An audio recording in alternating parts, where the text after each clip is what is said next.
Kepemimpinan itu ibarat tongkat estafet, bukan meteran pom bensin. Ada orang ngomong dia ikut nimbrung, nah itu cawe-cawe. Calon presiden itu disuruh seragam. Kalau seragam, ya ngapain kita pemilihan presiden? Ada 4 hal kenapa presiden itu galau. 1, potensi pelanggaran HAM. 2, dia galau dengan KKN. Yang ketiga menurut saya, dia itu ingin memastikan dinasti politiknya tidak patah.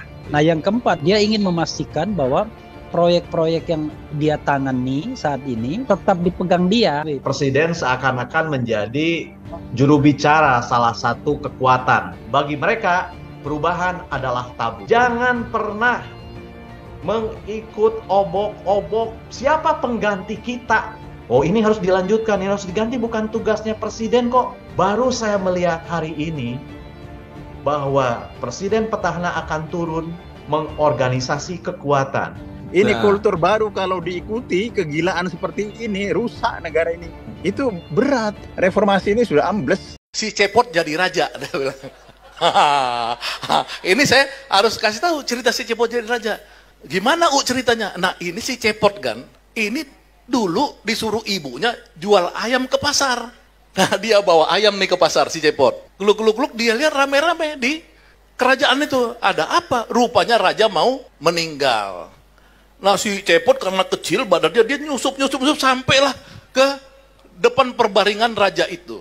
Nah raja kemudian bersabda, saudara-saudara semua rakyatku, pada hari ini saya titahkan kalau saya meninggal yang akan menjadi raja adalah, maksudnya dia mau nunjuk anaknya, tangannya begini langsung meninggal, kena ke si Cepot. Si Cepot jadi raja, badannya kurus Cepot. Langsung saya tanya teman saya, ujungnya negaranya gimana? Saya bilang, negaranya akhirnya bubar. Teman-teman sekalian, ketika si Cepot jadi raja, ya ini negara bubar.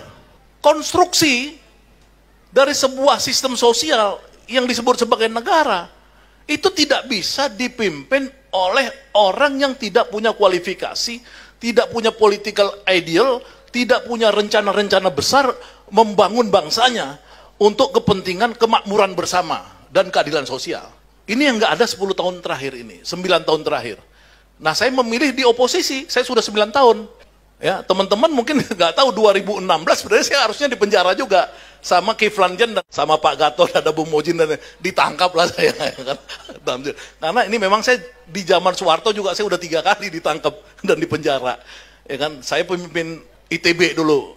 Ya, zaman teman-teman saya itu Pramono Anung apa segala, ya Pram agak-agak kabur dikit lah gitu kan. Kita ditangkap, Pramnya kabur gitu. Itu tuh ya kan, kabur ya kan. Nah, kembali ke kita ini, kita harus ketemu pemimpin. Pemimpin itu peristiwa kenabian dalam agama. Kalau bangsanya udah rusak, nah bangsa kita rusak, kita harus cari pemimpin yang dia dalam peristiwa kenabian itu, yang memang dia itu tidak bisa disogok. Itu dulu yang pertama, ya. Baru dia pinter, kemudian dia punya track record. Nah apa yang diperjuangkan oleh Bronis itu ada pada Anies. Saya tidak main-main, tidak ada kepentingan saya. Kalau saya mau kuasa, mending di zaman Jokowi saya udah kuasa, ya kan? Saya udah ditawarin berapa kali. 2017 saya ditawari ketemu Luhut Panjaitan oleh Ali Mukhtar Ngabalin, teman saya puluhan tahun. Ya, udah di depan pintunya Luhut, saya harusnya diangkat jadi juru bicara Presiden Jokowi 2017. Ya kan, saya nggak mau. Ya kan? Jadi saya bukan Pramono Anung, teman kuliah saya udah telepon kan, lu masuk istana eselon 1. Saya nggak mau. Jadi ini kita memilih aja. Nah, karena saya tahu di sana nggak beres tuh. Kenapa nggak beres? Karena tiap hari kekuasaan itu adalah untuk memperkaya diri. Kekuasaan itu untuk elit, pejabat, pesta pora. Nggak ada. Dulu ketutup, sekarang kebuka. Alhamdulillah kebuka sekarang. Dimulai dengan hal-hal yang di luar kekuasaan manusia. Ya saya ini sama Anton Edi udah di penjara, jadi kita kadang-kadang, ya Allah nih gimana sih jalan keluarnya. Tiba-tiba Allah membuka aibnya Jenderal Sambo. Orang pikir nih oknum, nggak mungkin oknum, rame kok. Ya kan? Terus Allah membuka lagi aib Teddy Minahasa, jenderal pedagang narkoba. Waduh gawat. Allah membuka aib lagi hakim-hakim agung, jadi apa? Jadi mafia kasus. Ditangkapin berapa hakim agung sekarang? Terakhir Allah membuka pajak di dunia ini yang paling kejam adalah kejahatan merampok uang-uang pajak rakyat. Ya, karena kita setiap hari beli Indomie, setiap hari beli susu, beli apa, semua tuh dipajak. Coba bandingkan Aqua, kita beli Aqua di warung Ucok, itu harganya paling 30.000 satu dos yang isi 48. Ketika kita masuk ke Indomaret, itu jadi 45.000. Kenapa? Karena pajaknya kena semua di situ. Warung Ucok dia informal, tidak dikasih pajak. Kena lah kita di situ. Nah teman-teman sekalian, untuk Anies itulah yang saya bersaksi bahwa Brownies ini sudah pantas mendukung Anies Baswedan.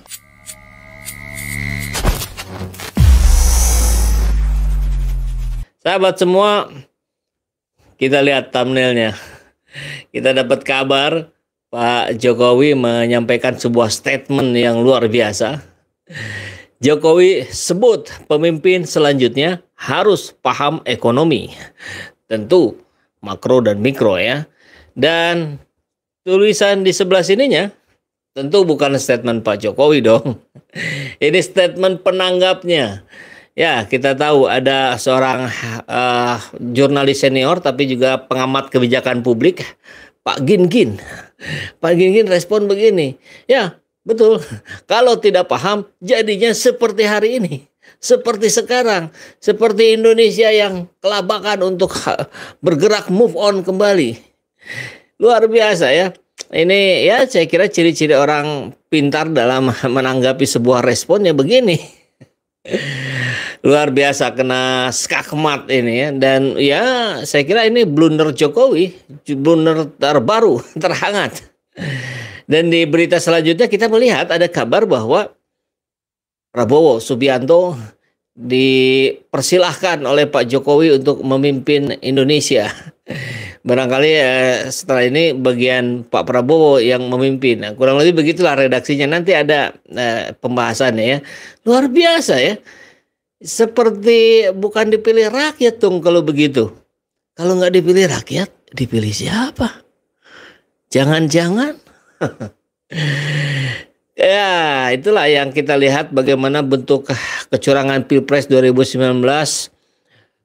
berdasarkan berbagai indikator yang muncul. Itu kan sangat kuat, sangat masif, terstruktur, sistematis. Kan kita jadi curiga ke sana. Wajar dong, karena penguasa memang harus dicurigai. Kalau tidak nanti terlalu keenakan. Oke, kita langsung saja masuk pada pembahasannya. Ya, dari Warta Ekonomi. Presiden Jokowi sebut pemimpin selanjutnya harus paham ekonomi. Pengamat titik 2, iya, kalau tidak paham jadinya seperti sekarang. Diketahui sebelumnya dalam wawancara khusus di sebuah media swasta, Presiden Jokowi mengungkapkan kriteria calon presiden dan calon wakil presiden yang menurutnya layak melenggang pada 2024. Harusnya presiden sih belajar lah ya, belajar introspeksi dari pengalaman yang sudah-sudah, apa kekurangannya gitu ya. Atau memang ini hasil dari introspeksinya Pak Jokowi. Bisa jadi memang adanya benar gitu. Menurutnya capres dan cawapres ke depan mau tidak mau harus paham ekonomi makro dan mikro. Kalau yang sekarang gimana? Paham nggak makro mikro Pak Jokowi dan Pak siapa? Wapres? Jadi lupa saya namanya. Ma'ruf Amin. Mohon maaf Pak Yai, mohon maaf. Habis Pak Yai jarang muncul di publik sih, jadi kita lupa. Pak Yai paham nggak ya makroekonomi, mikroekonomi? Mungkin paham. Kan kita bertanya. Merespon hal itu pengamat kebijakan publik Gin-Gin. Oh Gigin, mohon maaf tadi saya bacanya Gin-Gin ya. Gigin Praginanto menanggapi dengan cetus. Ketus mungkin maksudnya. Ia menyentil presiden 2 periode tersebut. Kalau nggak paham, jadinya seperti sekarang. Utang menggunung. Banyak proyek mangkrak atau jadi jobi. Nah, seperti salah satunya bandara di Majalengka ya. Konon katanya malah dijadikan mainan anak-anak tuh odong-odong. Wah, padahal itu habis berapa banyak biayanya ya. Banyak proyek mangkrak atau jadi zombie, laju penurunan kemiskinan dan pertumbuhan ekonomi melambat, biaya pencitraan melesat, keuntungan BUMN merosot, tapi utang melesat dan sebagainya.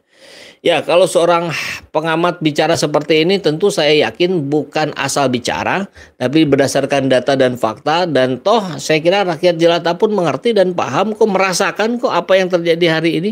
Bagaimana repotnya kita dengan berbagai kenaikan harga, BBM naik, ya, harga-harga kemudian turut naik, dan ya semuanya saja naik gitu.